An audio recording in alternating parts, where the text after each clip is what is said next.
నమస్కారం, ఘంటారావానికి స్వాగతం. ముందుగా ప్రధాన అంశాలు. 4వ అతిపెద్ద ఆర్థిక వ్యవస్థగా భారత్, $4 ట్రిలియన్ జీడీపీతో జపాన్ను దాటి ముందుకు.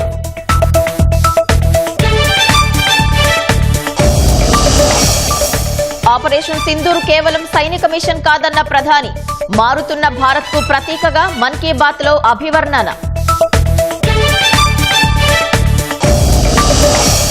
ఎన్డీఏ నేతల భేటీలో ప్రధాని నాయకత్వంపై ప్రశంసల జల్లు. ఆపరేషన్ సింధూర్, జాతీయ కులగణనపై తీర్మానాలు.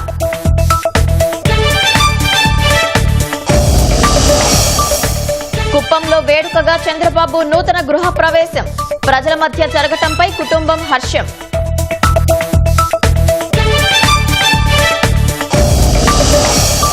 థియేటర్ల బంద్ నిర్ణయం దుస్సాహసమేనన్న అల్లు అరవింద్. సినీ పరిశ్రమపై పవన్ వ్యాఖ్యలకు సమర్థన.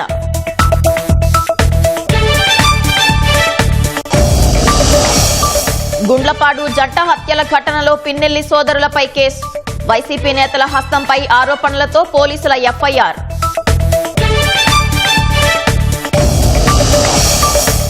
పిఎస్ఆర్ ఆంజనేయులు, మధులపై పోలీసుల ప్రశ్నల వర్షం. గ్రూప్ 1 పరీక్షా పత్రాల మూల్యాంకనం కేసులో విచారణ.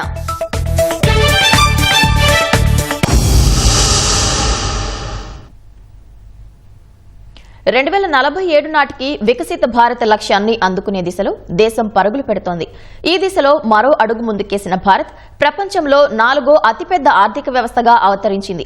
దేశ స్థూల జాతీయోత్పత్తి జీడీపీ $4.18 ట్రిలియన్ చేరడంతో జపాన్ను అధిగమించిన భారత్ ప్రపంచ ఆర్థిక వ్యవస్థల్లో 4వ స్థానాన్ని కైవసం చేసుకుంది. ప్రస్తుతం అమెరికా, చైనా, జర్మనీ మాత్రమే భారత్ కంటే ముందున్నాయి. ప్రపంచంలో 4వ అతిపెద్ద ఆర్థిక వ్యవస్థగా భారత్ అవతరించినందుకు ఎన్డీఏ పాలిత రాష్ట్రాల సీఎంలు, ఇతర నాయకులు ప్రధాని నరేంద్ర మోదీపై ప్రశంసలు కురిపిస్తున్నారు. ప్రపంచంలో 4వ ఆర్థిక వ్యవస్థగా భారత్ అవతరించిందన్న నీతి ఆయోగ్ ప్రకటనతో అధికార ఎన్డీఏలో హర్షాతిరేకాలు వ్యక్తమవుతున్నాయి. జపాన్ను అధిగమించి ప్రపంచ 4వ అతిపెద్ద ఆర్థిక వ్యవస్థగా భారత్ అధిగమించినట్టు ఢిల్లీలో శనివారం జరిగిన నీతి ఆయోగ్ పాలక మండలి 10వ భేటీ తర్వాత నీతి ఆయోగ్ సీఈఓ బీవీఆర్ సుబ్రహ్మణ్యం చేసిన ప్రకటనతో ప్రధాని నరేంద్ర మోదీ నాయకత్వంపై ఎన్డీఏ నాయకులు ప్రశంసలు కురిపిస్తున్నారు. ప్రపంచ అస్థిరత, సవాళ్ల మధ్య భారత ఆర్థిక వ్యవస్థ స్థిరంగా వృద్ధిని సాధిస్తూ భారత్ మార్గదర్శిగా నిలుస్తోందని సుబ్రహ్మణ్యం నీతి ఆయోగ్ భేటీ తర్వాత వెల్లడించారు. దేశ స్థూల జాతీయోత్పత్తి జీడీపీ $4.18 ట్రిలియన్ చేరిందని, ఈ ఘనతతో జపాన్ను అధిగమించిన భారత్ ప్రపంచ ఆర్థిక వ్యవస్థల్లో 4వ స్థానాన్ని కైవసం చేసుకుందని చెప్పారు. ప్రస్తుతం అమెరికా, చైనా, జర్మనీ మాత్రమే భారత్ కంటే ముందున్నట్టు వివరించారు. ప్రపంచ దేశాల దృష్టిలో పెట్టుబడులకు గమ్యస్థానంగా మారినందునే భారత్ ఈ ఘనతను సాధించిందన్న సుబ్రహ్మణ్యం, ఇదే విధంగా ముందుకు సాగితే మరో 2.5–3 ఏళ్లలో జర్మనీని అధిగమించి 3వ అతిపెద్ద ఆర్థిక వ్యవస్థగా భారత్ అవతరిస్తుందని విశ్వాసం వ్యక్తం చేశారు. ఇదే విషయాన్ని సామాజిక మాధ్యమం ఎక్స్ లో పోస్ట్ చేసిన కేంద్ర మంత్రి జితేంద్ర సింగ్, వికసిత్ భారత్ వైపు ఇది అతిపెద్ద అడుగని వివరించారు. 2014 ఏడాది ప్రపంచ ఆర్థిక వ్యవస్థల్లో 10వ స్థానంలో ఉన్న భారత్ 3వ స్థానానికి ఎగబాకటం వెనుక ప్రధాని నరేంద్ర మోదీ కృషి ఎంతో ఉందని జితేంద్ర సింగ్ కొనియాడారు. భారత ఆర్థిక వ్యవస్థ జపాన్ను అధిగమించి 4వ స్థానానికి ఎగబాకటానికి ప్రధాని నరేంద్ర మోదీ దార్శనికత, ఆయన నాయకత్వ పటిమే కారణమని ముఖ్యమంత్రి చంద్రబాబు కొనియాడారు. ఇదే వేగంతో సాగితే ఐఎంఎఫ్ సూచీ ప్రకారం 2028 నాటికి భారత్ జర్మనీని అధిగమించి 3వ అతిపెద్ద ఆర్థిక వ్యవస్థగా అవతరిస్తుందని చంద్రబాబు విశ్వాసం వ్యక్తం చేశారు. ప్రపంచంలో 4వ అతిపెద్ద ఆర్థిక వ్యవస్థగా భారత్ ఎదగడానికి మోదీ దూరదృష్టి, నాయకత్వమే కారణమని Tripura CM Manik Saha, AP deputy CM Pawan Kalyan కొనియాడారు. ఆపరేషన్ సింధూర్ కేవలం సైనిక మిషన్ మాత్రమే కాదని, మారుతున్న భారత్కు ప్రతిబింబమని ప్రధాని నరేంద్ర మోదీ అన్నారు. ఈ సందర్భంగా సైన్యం ప్రదర్శించిన ధైర్య సాహసాలు ప్రతి భారతీయుడిని గర్వపడేలా చేశాయని చెప్పారు. ఉగ్రవాదానికి వ్యతిరేకంగా చేసే పోరాటంలో ఆపరేషన్ సింధూర్ కొత్త ఉత్సాహాన్ని నింపిందని 122వ మన్ కీ బాత్ కార్యక్రమంలో ప్రధాని మోదీ పేర్కొన్నారు. ఉగ్రవాదానికి వ్యతిరేకంగా దేశమంతా ఏకమైందన్న ప్రధాని, ఇవాళ ప్రతి భారతీయుడు ఉగ్రవాదాన్ని అంతం చేయాలనే సంకల్పంతో ఉన్నారని చెప్పారు. దేశంలో మావోయిస్టుల హింసాత్మక చర్యలు క్రమంగా తగ్గుతున్నాయని వివరించారు. ఆపరేషన్ సింధూర్ సమయంలో సైన్యం ప్రదర్శించిన ధైర్య సాహసాలు ప్రతి భారతీయుణ్ణి గర్వపడేలా చేశాయని ప్రధాని మోదీ అన్నారు. ఉగ్రవాదానికి వ్యతిరేకంగా చేసే పోరాటంలో ఆపరేషన్ సింధూర్ కొత్త ఉత్సాహాన్ని నింపిందన్నారు. మన్ కీ బాత్ 122వ రేడియో కార్యక్రమంలో భాగంగా దేశ ప్రజల్ని ఉద్దేశించి ప్రధాని మోదీ మాట్లాడారు. ఆపరేషన్ సింధూర్తో దేశ ప్రజలందరూ భావోద్వేగానికి గురయ్యారని, సరిహద్దుల్లో అత్యంత ఖచ్చితత్వంతో పాక్పై భారత సైన్యం చేసిన దాడులు అద్భుతమని కొనియాడారు. ఆపరేషన్ సింధూర్ సమయంలో జన్మించిన చిన్నారులకు పలువురు సింధూర్ అని నామకరణం చేశారని, ఉగ్రవాదానికి వ్యతిరేకంగా దేశమంతా ఏకమైందన్నారు. పాక్పై దాడుల్లో దేశీయంగా అభివృద్ది చేసిన రక్షణ పరికరాలు సత్తా చాటాయని ప్రధాని పేర్కొన్నారు. వోకల్ ఫర్ లోకల్ కింద దేశంలో చాలా కుటుంబాలు తమ సెలవుల్ని భారత్లోనే గడపాలని ప్రతిజ్ఞ చేస్తున్నట్టు ప్రధాని పేర్కొన్నారు. పాక్కు డ్రోన్లు ఇచ్చి సాయం చేసిన తుర్కియే వస్తువులను దేశంలో పలువురు వ్యాపారులు నిషేధించడం సహా తుర్కియే టూర్ను పలువురు భారతీయులు రద్దు చేసుకున్న నేపథ్యంలో ప్రధాని వ్యాఖ్యలు ప్రాధాన్యం సంతరించుకున్నాయి. రోజువారీ జీవితాల్లో వీలైనంత వరకు స్వదేశీ వస్తువులనే వాడాలని ప్రధాని మోదీ పిలుపునిచ్చారు. ऑपरेशन सिंदूर के दौरान हमारी सेनाओं ने जो पराक्रम दिखाया है, उसने हर हिंदुस्तानी का सिर ऊंचा कर दिया है. जिस प्रिसीजन के साथ हमारी सेनाओं ने सीमा पार के आतंकवादी ठिकानों को ध्वस्त किया, वो अद्भुत है. पूरा देश आतंकवाद के खिलाफ एकजुट है. आज हर भारतीय का यही संकल्प है, हमें आतंकवाद को खत्म करना ही है. हम अपने जीवन में जहां भी संभव हो देश में बनी चीजों को प्राथमिकता देंगे. यह सिर्फ आर्थिक आत्मनिर्भरता की बात नहीं है, यह राष्ट्र के निर्माण में भागीदारी का भाव है. దేశంలో మావోయిస్టుల హింసాత్మక చర్యలు క్రమంగా తగ్గుతున్నాయని ప్రధాని మోదీ తెలిపారు. దంతెవాడ ఆపరేషన్లో జవాన్లు చూపిన సాహసాన్ని కొనియాడారు. మావోయిస్టులకు బలమైన ప్రాంతాలుగా ఉండే గడ్చిరోలి, దంతెవాడ వంటి ప్రాంతాలు ప్రస్తుతం ప్రగతి కేంద్రాలుగా మారుతున్నాయని ప్రధాని వివరించారు. लेकिन मैं आपको एक ऐसे गांव के बारे में बताना चाहता हूं जहां पहली बार एक बस पहुंची. इस दिन का वहां के लोग वर्षों से इंतजार कर रहे थे और जब गांव में पहली बार बस पहुंची तो लोगों ने ढोल नगाड़े बजाकर उसका स्वागत किया. बस को देखकर लोगों की खुशी का ठिकाना नहीं था. गांव में पक्की सड़क थी, लोगों को जरूरत थी, लेकिन पहले कभी यहां बस नहीं चल पाई थी. क्यों? क्योंकि ये गांव माओवादी हिंसा से प्रभावित था. यह जगह है महाराष्ट्र के गढ़चिरौली जिले में और इस गांव का नाम है काटेजरी. काटेजरी में आए इस परिवर्तन को आसपास के पूरे क्षेत्र में महसूस किया जा रहा है. ఆపరేషన్ సింధూర్ తర్వాత దేశంలో అనేక నగరాలు, గ్రామాలు, పట్టణాల్లో తిరంగ యాత్రలు నిర్వహించారని ప్రధాని గుర్తు చేశారు. పౌర రక్షణ వాలంటీర్లుగా మారేందుకు అనేక నగరాల నుంచి యువత ముందుకు వచ్చారని పేర్కొన్నారు. ఆపరేషన్ సింధూర్ కేవలం సైనిక చర్య మాత్రమే కాదని, ధైర్యం, దేశభక్తితో నిండిన నవభారతానికి నిదర్శనమని కొనియాడారు.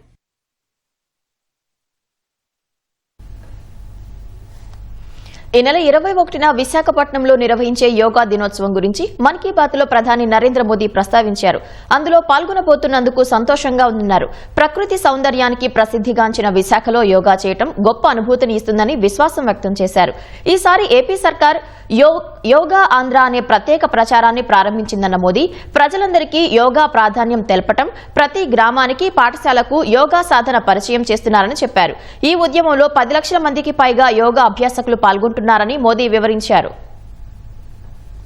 प्रदेश की सरकार ने योग आंध्र अभियान शुरू किया. इसका उद्देश्य पूरे राज्य में योग संस्कृति को विकसित करना. इस अभियान के तहत योग करने वाले 10 लाख लोगों का एक पूल बनाया जा रहा. मुझे इस वर्ष विशाखापट्टनम में योग दिवस कार्यक्रम में शामिल होने का अवसर मिले. मुझे जानकर अच्छा लगा इस बार भी हमारे युवा साथी देश की विरासत से जुड़ी आइकॉनिक प्लेसेस पर योग करने वाले. कई युवाओं ने नए रिकॉर्ड बनाने और योग चेन का हिस्सा बनने का संकल्प लिया. हमारे कॉर्पोरेट भी ऑफिस में ही योग अभ्यास के लिए अलग स्थान तय कर दिया. कुछ स्टार्टअप्स ने अपने ऑफिस योग अवर्स तय कर दिए. ऐसे भी लोग हैं जो गांवों में जाकर योग सिखाने की तैयारी कर रहे हैं. हेल्थ और फिटनेस को लेकर लोगों की ये जागरूकता मुझे बहुत आनंद देती है.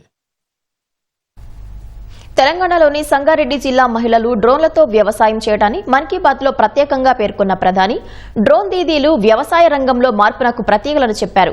వ్యవసాయంలో డ్రోన్ల వాడకంతో సమయం, డబ్బు ఆదా అవుతుందన్న మోదీ సంగారెడ్డి మహిళలను ఇతర ప్రాంతాల మహిళలు స్ఫూర్తిగా తీసుకోవాలని సూచించారు. వ్యవసాయంలో పొదుపు సహా డ్రోన్ల వినియోగంతో మహిళలకు ఉపాధి లభిస్తోందని చెప్పారు. ఇది సాగులో కూలీల కొరత తీరుస్తుందన్నారు.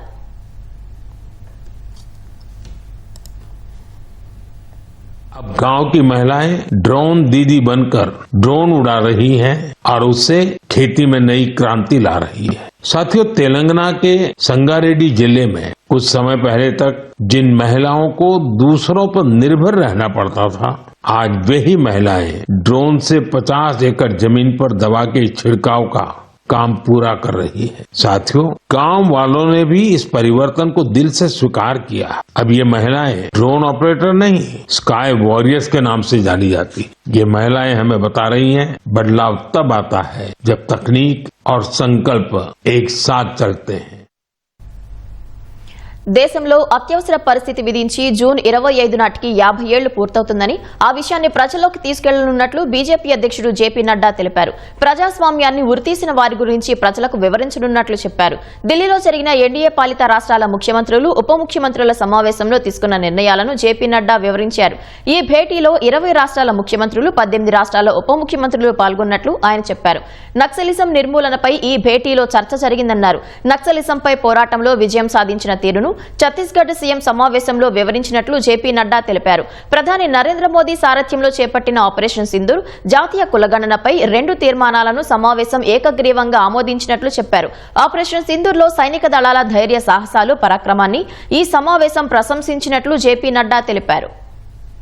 सरकार जो जिसने सबसे पहले इसका प्रस्ताव लाया था उसको भी ध्यान में रखते हुए और यह जातिगत जनगणना पर भी प्रस्ताव पारित हुआ.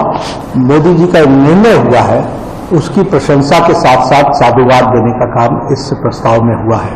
इस प्रस्ताव के माध्यम से हमने स्पष्ट किया है कि हम जातिगत राजनीति नहीं करते हैं, लेकिन वंचित, पीड़ित, शोषित, दलित जो छूट गए हैं उनको मुख्य धारा में समावेश करना.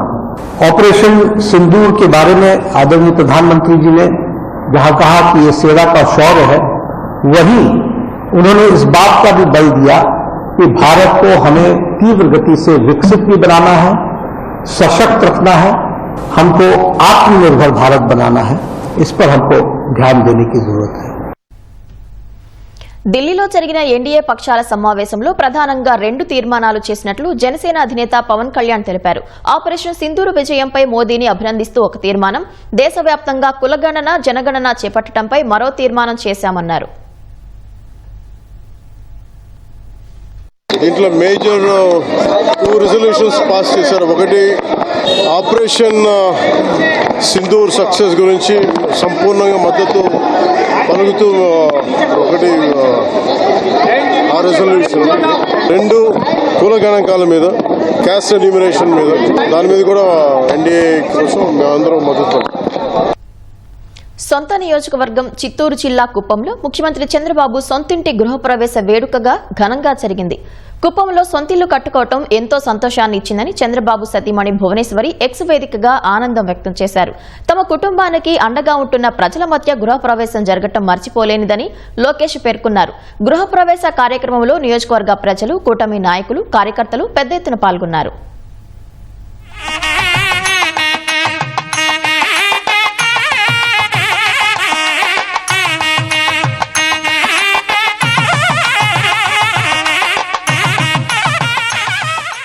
చిత్తూరు జిల్లా కుప్పం నియోజకవర్గం శాంతిపురం మండలం శివపురంలో ముఖ్యమంత్రి చంద్రబాబు నూతన గృహ ప్రవేశ కార్యక్రమం వేడుకలా జరిగింది. ఉదయం 5 గంటలకు నూతనంగా నిర్మించిన ఇంటికి చంద్రబాబు గుమ్మడికాయ కొట్టారు. అనంతరం నారా భువనేశ్వరి బ్రాహ్మణితో కలిసి చంద్రబాబు, లోకేష్ కొత్త ఇంట్లోకి ప్రవేశించారు. తర్వాత గోపూజ నిర్వహించి గోవులకు హారతులు సమర్పించారు. వేద పండితులు వేద మంత్రోచ్చరణల మధ్య ప్రత్యేక పూజలు చేశారు. లోకేష్ సతీమణి బ్రాహ్మణి నూతన గృహంలో పొయ్యి వెలిగించి పాలు పొంగించారు.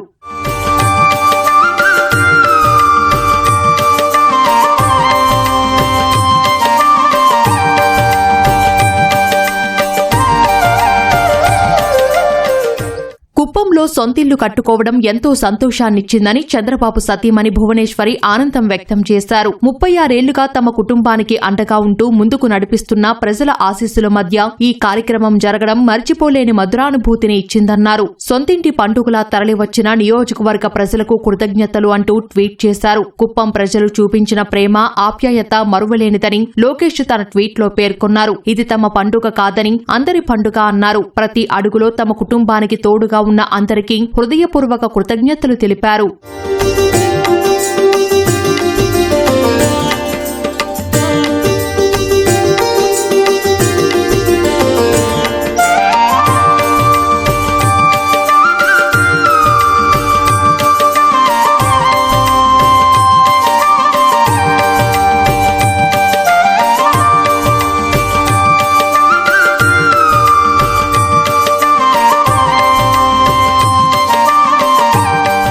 చంద్రబాబు నూతన గృహ ప్రవేశ కార్యక్రమానికి నియోజకవర్గ ప్రజలు, కార్యకర్తలు భారీగా తరలివచ్చారు. పూజా కార్యక్రమాలు ముగించుకున్న అనంతరం చంద్రబాబు దంపతులకు నియోజకవర్గ ప్రజలు శుభాకాంక్షలు తెలిపారు. కార్యక్రమానికి హాజరైన ప్రజలకు కూటమి నాయకులు, కార్యకర్తలకు అల్పాహారం, విందు భోజనాలు ఏర్పాటు చేశారు.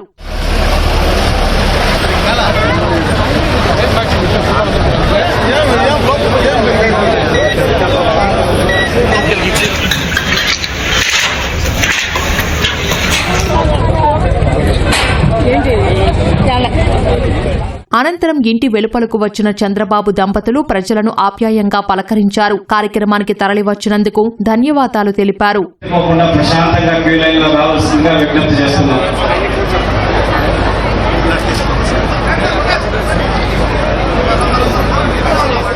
ఈ రాత్రికి నూతన గృహంలోనే చంద్రబాబు బస చెయ్యనున్నారు. కడప గడపలో తొలిసారి జరుగుతున్న మహానాడు వేడుక కోసం నగరం సర్వాంగ సుందరంగా ముస్తాబవుతోంది. భారీ తోరణాలు స్వాగతం పలుకుతున్నాయి. కడప శివారులోని పబ్బపురంలో జరిగే ఈ కార్యక్రమంలో రాష్ట్ర సర్వతోముఖాభివృద్ధే ప్రధాన అజెండాగా తీర్మానాలు సిద్దమవుతున్నాయి. ఇదే వేదికపై నుంచి కూటమి ప్రభుత్వ ఏడాది పాలనా విజయాలను చాటనున్నారు. ప్రజలు భారీగా పసుపు పండుగకు హాజరై మహానాడును విజయవంతం చేయాలని నేతలు పిలుపునిచ్చారు. కడప నగరం తొలిసారి మహానాడుకు వేదిక కాబోతుంది. ఈ నెల 27, 28, 29 తేదీల్లో జరిగే మహానాడు కోసం కడప నగరం పసుపుమయంగా మారింది. కడప శివార్లోని పబ్బపురంలో 128 ఎకరాల్లో మహానాడు కోసం ఏర్పాట్లు సిద్ధమవుతున్నాయి. మహానాడుకు వెళ్లే ప్రారంభ ద్వారం వద్ద పెద్ద పెద్ద ఫ్లెక్సీలు ఏర్పాటు చేశారు. కడప నగరంలో ఎటు చూసినా రోడ్డుకిరువైపులా ఫ్లెక్సీలతో, పార్టీ జెండాలతో నిండిపోయింది. నగరం మొత్తం పండగ వాతావరణం సంతరించుకుంది. కడపలో నిర్వహించే మహానాడు రాష్ట్ర చరిత్రలో నిలిచిపోయే విధంగా ఏర్పాట్లు చేస్తున్నారు.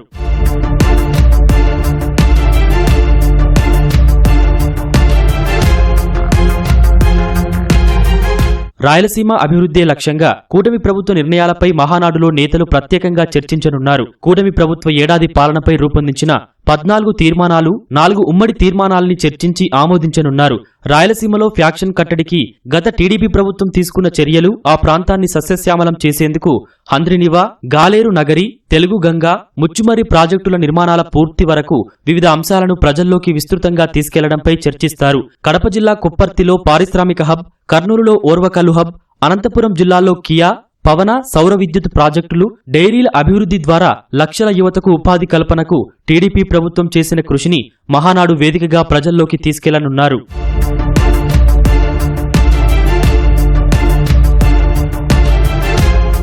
గతంలో జరిగిన వాటికి భిన్నంగా ఈసారి కడప మహానాడు జరుగుతుందని మంత్రి అచ్చెన్నాయుడు చెప్పారు. కడపలో అత్యధిక స్థానాలు పార్టీకి ఇచ్చిన ప్రజల కోసం పార్టీ భవిష్యత్తు దిశానిర్దేశం చేసే విధంగా మహానాడు తీర్మానాలు ఉంటాయని వెల్లడించారు. ప్రధానంగా సంస్థాగత నిర్మాణం, పార్టీ మీద దృష్టి పెడతాం. ఈరోజు 6 సూత్రాల్ని సెలెక్ట్ చేశాం. 1 కార్యకర్త అధినేత, 2 టెక్నాలజీ ఉపయోగించుకొని వ్యవసాయాన్ని లాభసాటిగా చేయడం, 3వది సమాజంలో సగభాగం ఉన్నటువంటి మహిళల గురించి చర్చించడం. నాకు తెలిసి నేను ఎన్నో మహానాడులకు అటెండ్ అయ్యాను. ఈసారి ఒక వినూత్నంగా, ఒక నూతన వరవడితో ఈ మహానాడు జరగబోతుంది. ఏదైతే బహిరంగ సభలో ఈ రాష్ట్ర ప్రజలకి స్పష్టమైనటువంటి సమాచారం ఇవ్వడానికి ఈ మహానాడును ఉపయోగించుకుంటామని ఈ సందర్భంగా తెలియజేస్తారు. మహానాడు కార్యక్రమాన్ని విజయవంతం చేయాలని టీడీపీ రాష్ట్ర అధ్యక్షుడు పల్లా శ్రీనివాస్ పిలుపునిచ్చారు. మాకు చాలా నమ్మకం ఉంది.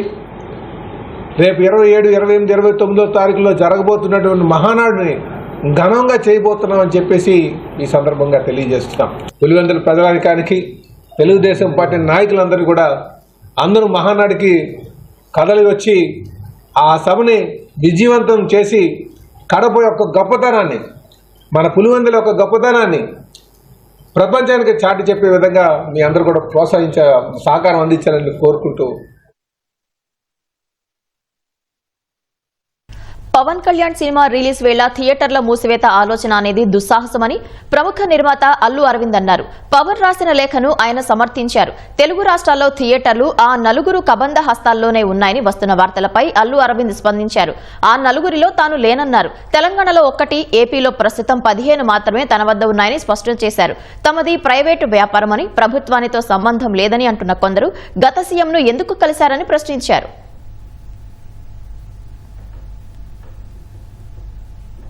రెండు రోజుల నుంచి ఆ నలుగురు అని వస్తుంది. ఆ నలుగురు కబంధాస్తాలతోటి ఇండస్ట్రీని పట్టుకు బాబు, ఆ నలుగురికి నాకు సంబంధం లేదు. ఆ నలుగురిలో నేను లేను. ఆ నలుగురు వ్యాపారంలో నేను బయటకు వచ్చేసాను. తెలంగాణలో నాకు ఉన్నది ఒకే ఒక థియేటర్, AAA, దానికి ఓనర్. కనుక నా దగ్గర ఒక్క థియేటర్ కూడా లీజులో లేదు. ఆంధ్రాలో కూడా అన్నీ వదిలేసుకుంటా వచ్చేసి నా దగ్గర మొత్తం 1500 థియేటర్లు ఆంధ్రాలో ఉంటే, అదే మొత్తం తెలుగు రాష్ట్రాల్లో ఉంటే నా దగ్గర 15 లోపు ఉన్నాయి. అన్నీ వదిలేసుకుంటారాగా అవి కూడా మా స్టాఫ్ తోటి లీజులు అయిపోయిన తర్వాత ఎప్పుడు లీజులు రెన్యూ చేయకండి వీటిని అని చెప్పాం. కనుక నా దగ్గర ఆ థియేటర్లు లేవు. 1వ తారీఖు నుంచి మేము థియేటర్లు మూసేస్తాం అన్న దీని మీద ఆంధ్రప్రదేశ్ సినిమాటోగ్రఫీ మినిస్టర్ గారు రియాక్ట్ అయిన విధం చాలా సమంజసమైందని నేను ఫీల్ అవుతున్నాను.